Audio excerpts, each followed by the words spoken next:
विद्यार्थी मित्रों, આપણે ધોરણ 9 અને 10ની અંદર જે કન્જંક્શન નામનો સંયોજક નામનો ટોપિક અભ્યાસ કરી રહ્યા છીએ.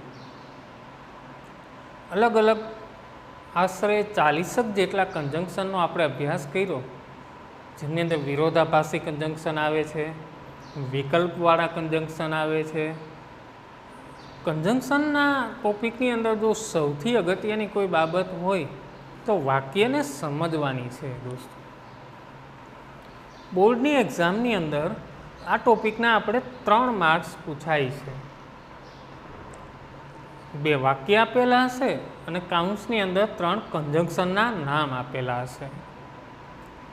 આ જે વાક્ય આપેલા છે એ નીચેના જે 3 કન્જંક્શન છે, આ કન્જંક્શન દ્વારા કઈ રીતે જોડાશે એ આપણે લખવાનું છે. દોસ્તો, આમ જોઈએ તો રોકડિયા માર્ક્સ છે, આમ જોઈએ તો થોડુંક બુદ્ધિ પણ માગે અને થોડીક સમજણ શક્તિ પણ જોઈએ.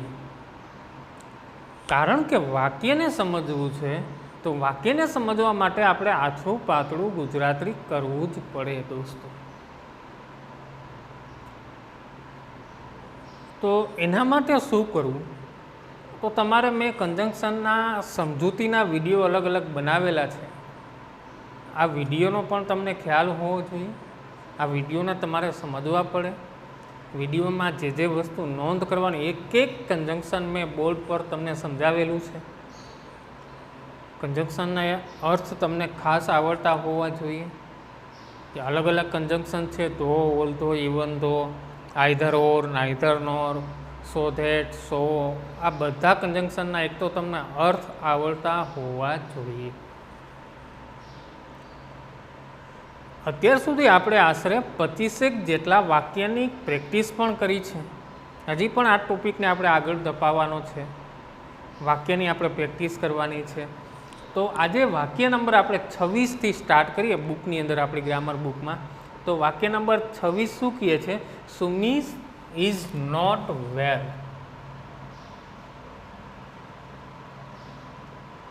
Sumit is not well. બીજું વાક્ય શું કહે છે? પહેલું વાક્ય છે કે સુમિત is not well. બીજું વાક્ય he has come to school.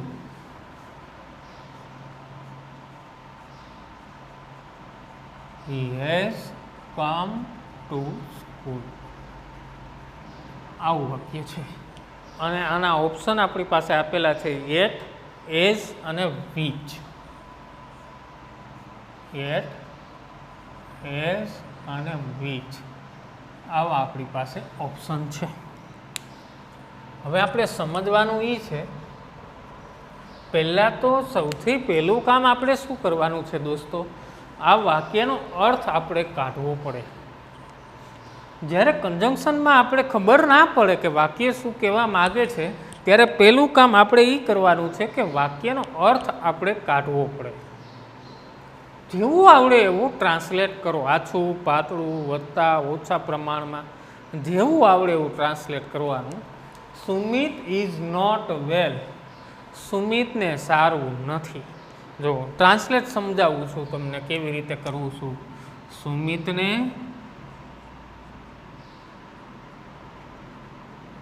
સારું નથી. He has come to school. તે શાળાએ આવે છે. તે શાળાએ આવે છે. હવે સમજો દોસ્તો, 2 વાક્યને તમે ખાલી વિચારો ને 2 વાક્યો વિશે, તો બી તમને આઈડિયા આવી જાય કે વાક્ય શું કહેવા માગે છે.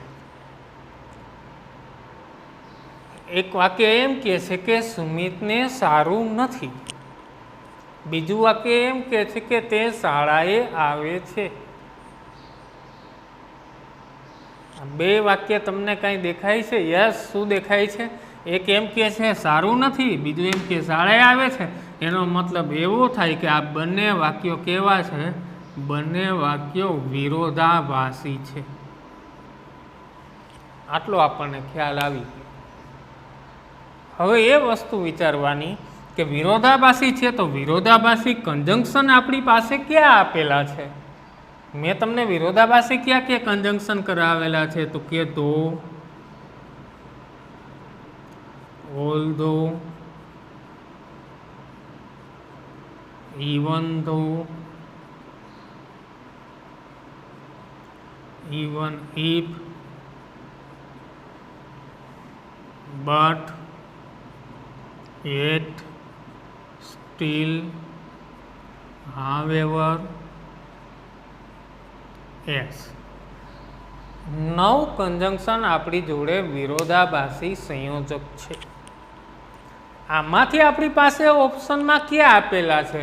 તો કે એટ નામનું કંજંક્શન આપણી પાસે આપેલું છે. આ જે કંજંક્શન છે આ બધા એ વાક્યની શરૂઆતમાં પણ વપરાય છે અને વાક્યમાં વચ્ચે પણ વપરાય. જ્યારે આ કંજંક્શન હંમેશા ક્યાં વપરાશે? તો કે વાક્યની વચ્ચે જ. હવે આપણે શું કરવાનું રહ્યું? જો એસ તો આવે નહીં, કારણ કે એસ શું બતાવે? સમય બતાવે છે. અહીંયા કોઈ સમયની વાત નથી કે સુમિત કેટલા વાગે શાળાએ આવે છે, કેટલા વાગે શાળાએ નથી જતો. આવી કોઈ વાક્યની અંદર ચર્ચા નથી. ત્યાર પછી વિચ છે. ઇન્ટ્રોગેટિવ પ્રોનાઉનનું જે કંજંક્શન છે વિચ, એ વિચ નિર્જીવ અને નાન્યતર જાતિ માટે વપરાય છે. અહીંયા નિર્જીવ કે નાન્યતરની જ વાત નથી, સુમિતની જ વાત છે. એટલા માટે એ બે નથી આવતા. આપણને એ પણ ખ્યાલ હોવો જોઈએ ક્યુ આવે છે અને ક્યુ નથી આવતું. આપણે સંપૂર્ણ અભ્યાસ ત્યારે જ કર્યો કે ભાઈ આ આવે છે અને આ નથી આવતા. શા માટે નથી આવતા એ બી આપણને ખબર હોવી જોઈએ. તો વાક્યની અંદર કયું કંજંક્શન વપરાશે? એટ આપેલું છે, વિરોધાભાસ બતાવે છે અને વાક્યની વચ્ચે વપરાય છે. તમારો આન્સર બની જાય છે. શું આવશે જવાબ? Sumit is not well yet he has come to school. સુમિતને સારું નથી છતાં પણ તે શાળાએ આવે છે. અર્થ બની ગયો કે નહીં? હવે તમે બીજા કંજંક્શન મૂકો, એજ મૂકો કે સમયના અર્થમાં, કે જ્યારે સુમિતને સારું નથી ત્યારે તે શાળાએ આવે છે, આવો અર્થ ન હોય. સારું નથી ત્યારે શાળાએ આવે, આવો અર્થ બને ત્યારે ન બને. વીચની વીચ એટલે ક્યુ કઈ એવું થાય, સુમિતને સારું નથી ક્યુ કઈ કે શાળાએ આવે છે, આવું ક્યાંય અર્થ મળે જ નહીં. એટલે આ જ અર્થ બંધ બેસે કે સુમિતને સારું નથી છતાં પણ તે શાળાએ આવે છે. આ જ અર્થ બંધ બેસે છે. ક્લિયર? તો એક એક વસ્તુ તમે ધ્યાનથી સમજતા જાઓ.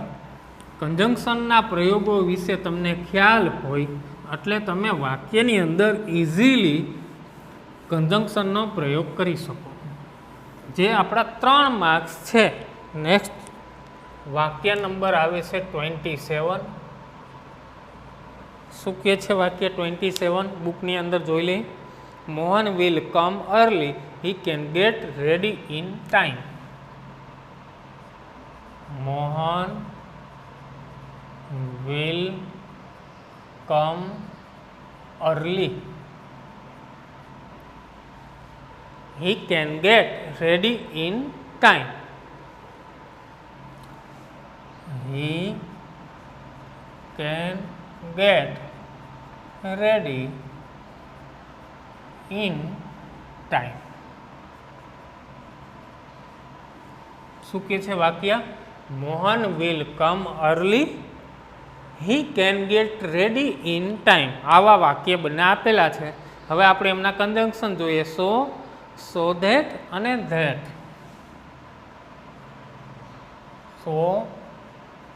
સો ધેટ અને ધેટ.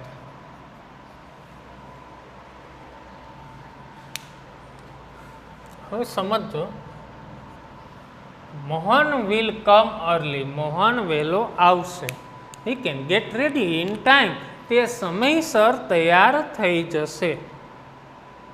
હવે સમજો, જો આવું વાક્ય કહેવા માંગે છે, મોહન વહેલો આવશે, ભવિષ્યકાળ છે. હી can get ready in time, તે સમયસર તૈયાર થઈ જશે. આવું કહેવા માટે છે વાક્ય આપણે. હવે સોનો અર્થ શું થાય છે સમજો. આ સોનો અર્થ થાય છે તેથી. પછી સો ધેટના અર્થ બે ત્રણ રીતે અર્થ થાય છે. એથી થાય કે જેથી કરીને, એવો પણ અર્થ થાય છે. ધેટ એટલે કે જે, એવા પ્રયોગમાં વપરાય છે. ધેટ એટલે કે જે, આવા પ્રયોગમાં વપરાય. હવે અહીંયા મારે તમને એક વસ્તુ ખાસ ધ્યાનમાં રાખવી છે કે સો ધેટ છે ને એ બે રીતે આવે છે. એક સો ધેટ આ પણ વપરાય છે અને એક સો ધેટ આ છે. સો વિશેષણ અને ધેટ, આવી રીતે પ્રયોગ થાય છે. આ સો ધેટ કેવી રીતે વપરાય? જો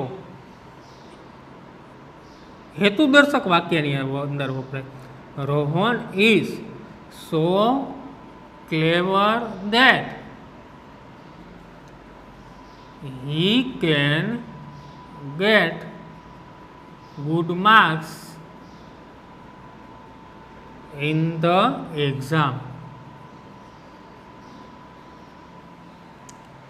હેતુદર્શક વાક્યની અંદર વપરાય છે સો વિશેષણ ધેટ. જો તમને એક્ઝામની અંદર ધ્યાન રાખજો, જો આવી રીતે આપેલું હોય સો ધેટ, તો આ હેતુદર્શક સો ધેટની વાત છે. આમાં સો પછી અહીંયા શું વપરાય છે? વિશેષણ વપરાશે. આ યાદ રાખવા. જો ખાલી એમનામ આપેલું છે સો ધેટ, તો એથી કરીને, જેથી કરીને એવો અર્થ થાય છે. જ્યારે આ સો વિશેષણ ધેટનો અર્થ એવો થાય છે એટલો બધો કે, અથવા તો એટલું બધું કે. જો આનો અર્થ આવો નીકળે છે, રોહન એટલો બધો હોશિયાર છે કે, રોહન એટલો બધો હોશિયાર છે કે he can get good marks in the exam, તે પરીક્ષામાં સારા માર્ક મેળવી શકશે. હોશિયાર છે તો મેળવી શકશે. હવે અહીંયા તમે વાક્ય વાંચો, મોહન વહેલો આવશે કે જેથી કરીને, તો આપણો જવાબ કઈ રીતે થશે? સો ધેટથી વપરાય. તો ઇઝીલી તમે વાક્યની અંદર મૂકી દો. Mohan will come early so that he can get ready in time. થઈ ક્લિયર? મોહન વહેલો આવશે કે જેથી કરીને તે સમયસર તૈયાર થઈ શકે. આવો અર્થ નીકળે છે. તે સમયસર તૈયાર થઈ શકે. વહેલો આવે છે તેથી જ તે સમયસર તૈયાર થઈ શકશે. સો ધેટની અંદર ધ્યાન રાખવું, કારણ કે સો વિશેષણ ધેટનો પણ પ્રયોગ છે. સો ધેટનો એક ગ્રામરનો નિયમ છે કે ધેટ પછી કર્તા ક્રિયાપદ વપરાય છે. આ પણ આપણને ખ્યાલ હોવું જોઈએ. ધેટ જ્યારે કન્જંક્શન સમજાવ્યું ત્યારે મેં તમને બરાબર ડીપથી સમજાવેલું કે જ્યારે ધેટનો પ્રયોગ થાય ત્યારે ધેટ પછી કર્તા ક્રિયાપદ વપરાય છે. નેક્સ્ટ વાક્ય નંબર આપણે પહોંચ્યા છીએ 28. 28મું વાક્ય. 28મું વાક્ય શું કહે છે જોઈએ. It is raining, you should take an umbrella. It is raining,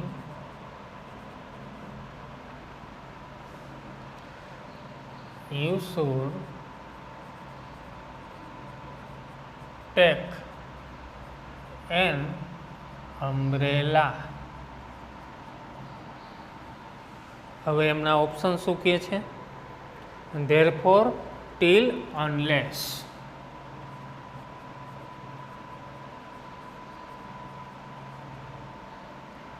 teal, unless આવા ઓપ્શન આપેલા છે.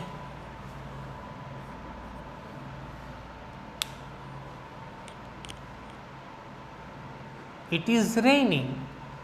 શું કહે છે વાક્ય? વરસાદ પડી રહ્યો છે. You should take an umbrella.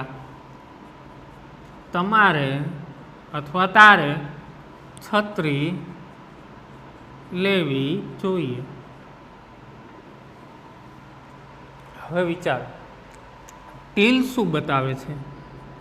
Teal તો સમય બતાવે, સમયનું સૂચન કરે. ટીલનો અર્થ શું થાય? તો કે જ્યાં સુધી ત્યાં સુધી. ધેરફોર શું બતાવે છે? તો કે પરિણામ દર્શક છે. અનલેસ શું બતાવે? અનલેસનો અર્થ એવો થાય કે જ્યાં, અનલેસ એટલે જો નહીં તો નહીં, આવો અર્થ થાય છે. હવે તમે વાક્યની અંદર મૂકો, જો વરસાદ પડી રહ્યો નહીં હોય તો છત્રી લેવી જોઈએ નહીં. પાછળ તો અકાર વાક્ય છે, નકારની તો કોઈ વાત નથી. એટલે અહીંયા અનલેસના પ્રયોગની કોઈ બી સંભાવના છે નહીં.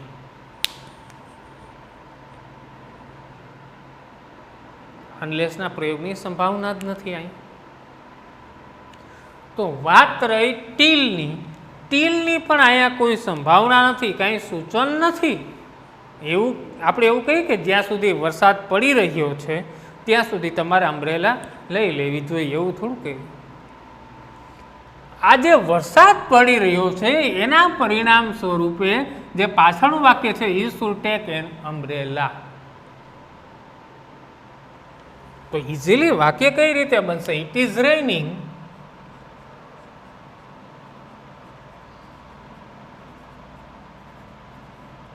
ધેરફોર, વરસાદ પડી રહ્યો છે ને પરિણામને લીધે you should take an umbrella.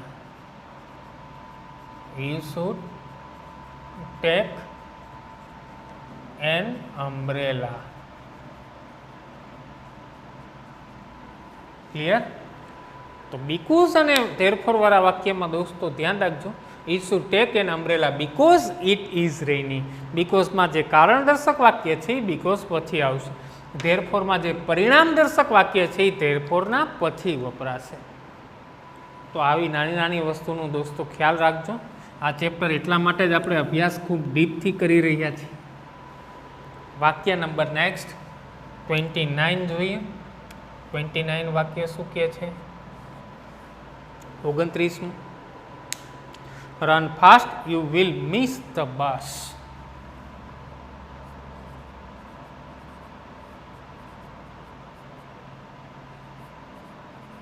You will miss the bus. Run fast, you will miss the bus. એના ઓપ્શન જોઈએ, if or but.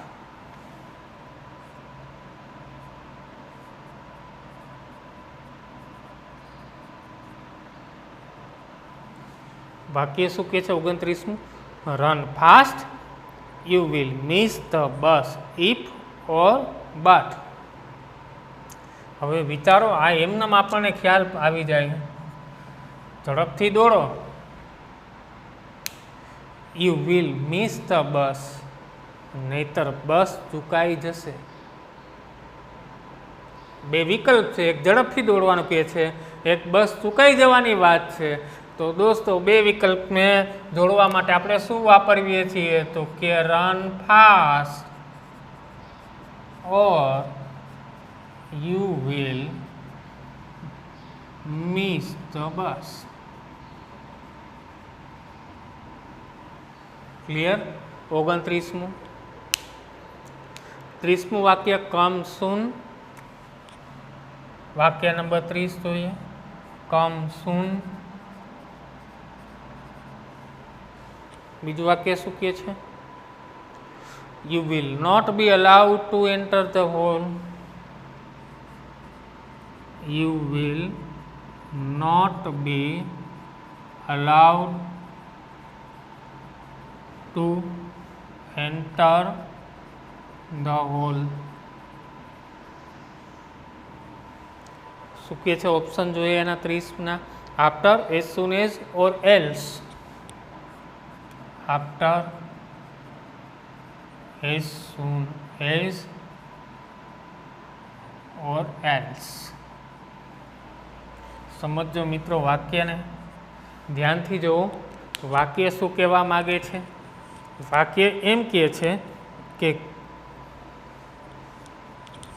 Come soon, ઝડપથી આવો. You will not be allowed to enter the hall, તમને હોલમાં પ્રવેશ આપવામાં આવશે નહીં. આવું કહેવા માગે છે વાક્ય. કમ સૂન, તરત જ આવો અથવા ઝડપથી આવો. You will not be allowed to enter the hall, તમને હોલની અંદર પ્રવેશ મળશે નહીં. આવું કહેવા માગે છે. હવે આફ્ટર, આફ્ટરનો અર્થ થાય છે પછી. આફ્ટર બે વસ્તુ બતાવે છે દોસ્તો. આફ્ટર કઈ કઈ બે વસ્તુ બતાવે છે જો. આફ્ટર છે એ સ્થિતિ એક બતાવે છે અને સમય પણ બતાવે છે. હવે અહીંયા વાક્યની અંદર નથી સ્થિતિની વાત, નથી એવા કોઈ સમયની વાત. ત્યાર પછી એઝ સૂન એઝ, બે ક્રિયાઓને જોડવા માટે એઝ સૂન એઝ વાપરીએ. કેવી રીતે? જો કે જેવા શિક્ષક વર્ગમાં આવ્યા તરત જ વિદ્યાર્થીઓ ઊભા થયા. As soon as the teacher કેમ in the class the students stood up. આ બે ક્રિયા છે. એક ક્રિયા કઈ છે? શિક્ષક વર્ગમાં આવે છે. બીજી ક્રિયા કઈ છે? સ્ટુડન્ટ્સ, વિદ્યાર્થીઓ એમની જગ્યાએ ઊભા થાય છે.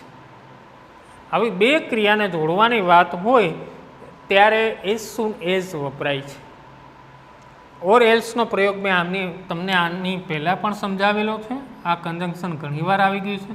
ઓર એલ્સ એટલે શું થશે? નહીંતર. હવે તમે વાક્યનો અર્થ કાઢી અને સમજી શકો છો. કમ સૂન, વહેલા આવો, નહીતર you will not be allowed to enter the hall, નહીતર તમને હોલની અંદર પ્રવેશ મળશે નહીં. વહેલા આવો નહીતર પ્રવેશ નહીં મળે. આપણે ક્લાસની અંદર સાહેબો કહેતા હોય રિસેસમાં 10:15 બેલ પડે એટલે તરત જ આવી જવું, નહીતર પ્રવેશ નહીં મળે. 2 જ મિનિટની અંદર આવી જવું, નહીતર પ્રવેશ નહીં મળે. આ નહીતરના પ્રયોગ સ્વરૂપે ઓર એલ્સનો આપણે પ્રયોગ કરીએ છીએ. તો કેવી રીતે વાક્ય બનશે આપણું? Come soon or else you will not be allowed to enter the hall. Clear? વિદ્યાર્થી મિત્રો, આપણે આ લેક્ચરની અંદર કેટલા કન્જંક્શનના પ્રયોગ શીખ્યા છીએ? 5 કન્જંક્શન કયા? એટનો પ્રયોગ આપણે શીખ્યા. સો દેટમાં બંને પ્રકારની વિશેષતાઓ મેં તમને સમજાવી, હજી પણ આગળ સમજાવતો રહીશ. ધેરફોરનો સાથે સાથે બીકોઝ પણ સમજાયું, ઓરનો વિકલ્પ સ્વરૂપ સમજાયું અને ઓર એલ્સ કયા સ્વરૂપે વપરાય છે. આ 5 કન્જંક્શનને મેં તમને ડીપથી સમજાવ્યા. સાથે સાથે ઓપ્શનની અંદર કયા 2 કન્જંક્શનો શા માટે નથી આવતા એ પણ મેં તમને સમજાવ્યું છે. હજી પણ જો તમને ક્યાંય કચાશ રહેતી હોય તો તમે સૌથી પહેલું કામ આગળના જે કન્જંક્શનના સમજાવેલા વિડીયો છે એ ખાસ ધ્યાનથી સમજજો, ધ્યાનથી જોજો અને એક એક મુદ્દાની તમે નોટબુકની અંદર નોંધ કરતા જજો. વિદ્યાર્થી મિત્રો, આપણે 30 વાક્યની પ્રેક્ટિસ કરેલી છે, હજી પણ આપણે કરવી છે. તો આ વિડીયોની અંદર બસ આટલું જ. આપણા કાયમના નિયમ મુજબ આપણી ચેનલને, જે ડેલ્ટા સ્કૂલ નામની ચેનલ છે, એમને ખાસ સબસ્ક્રાઈબ કરજો. આપણા વિડીયોને વધારેમાં વધારે દોસ્તો લાઈક કરવાની છે અને શેર કરજો. Again thank you very much.